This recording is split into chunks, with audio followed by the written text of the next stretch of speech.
বেশিরভাগ সিগারেটের প্যাকেট আবর্জনার স্তূপে গিয়ে পড়ে। সার্বিয়ার ক্রাগুয়েভাস শহরে সাদ্রুগার্স্টো নামের এক সংঘ সেগুলিকে নতুন পণ্যে রূপান্তরিত করে।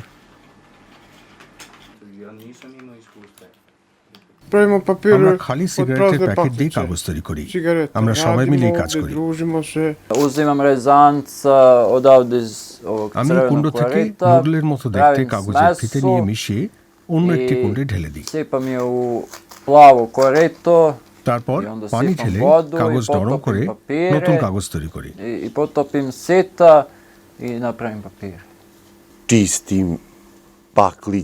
আমি সিগারেটের প্যাকেট পরিষ্কার করে মেশিনে রাখি এবং ভ্যাকুয়াম ক্লিনার পরিষ্কার করি।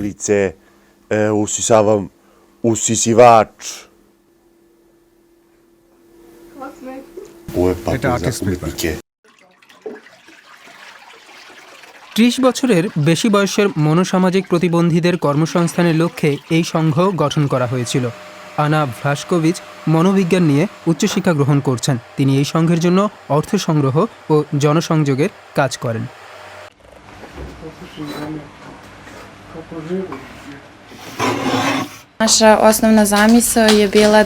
আমাদের মৌলিক আইডিয়া ছিল এই যে এই জায়গায় কোনো চিকিৎসা বা পেশাগত থেরাপির ব্যবস্থা থাকবে না, বরং বিকাশগত ব্যাধিগ্রস্ত মানুষের জন্য নিরাপদ এক জায়গা হবে। সেখানে তারা নিজেদের সম্ভাবনা উজাড় করে দিতে পারবে। প্রতিদিন এই সংঘে বিশাল পরিমাণ খালি সিগারেটের প্যাকেট রিসাইকেল করা হয়। শুধু স্থানীয় পর্যায়ে নয়, গোটা সার্বিয়া থেকে সেগুলি দান হিসেবে আসে। ব্যবহৃত সিগারেটের প্যাকেট দিয়ে নতুন ও উচ্চমানের গ্রাফিক পেপার তৈরি করা হয়।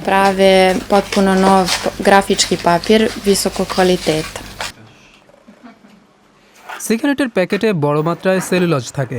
সে কারণে অনেক শিল্পী যন্ত্র দিয়ে তৈরি কাগজের বদলে এমন হাতে তৈরি কাগজ পছন্দ করেন।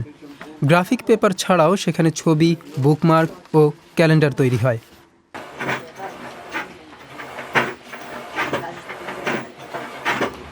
ইচকো, দ্রাগাঞ্চে ও জনি প্রতিদিন কাজে ব্যস্ত থাকেন। খুব সুন্দর, এখানে থাকতে আমি খুব ভালোবাসি। ইভান ও নিকোলা আমার বন্ধু।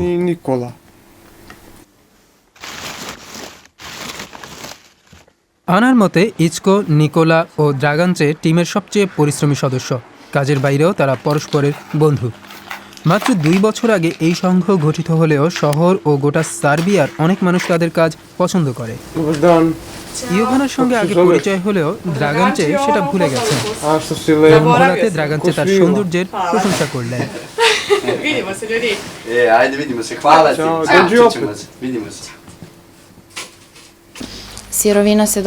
আমরা বিনামূল্যে কাঁচামাল পাই।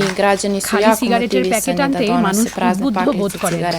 এর মাধ্যমে সমাজেরও উপকার হচ্ছে, কারণ এই প্রক্রিয়ায় শুধু বিকাশগত ব্যাধিগ্রস্ত মানুষদের কাজ দেওয়া হয়। আইনের চোখে তারা অদৃশ্য।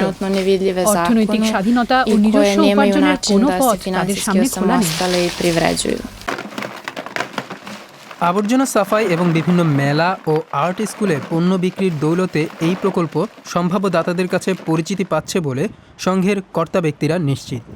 ফলে আগামী কয়েক বছরে আরও বড় জায়গায় আরও বেশি প্রতিবন্ধী মানুষের কর্মসংস্থানের আশা করছেন তারা।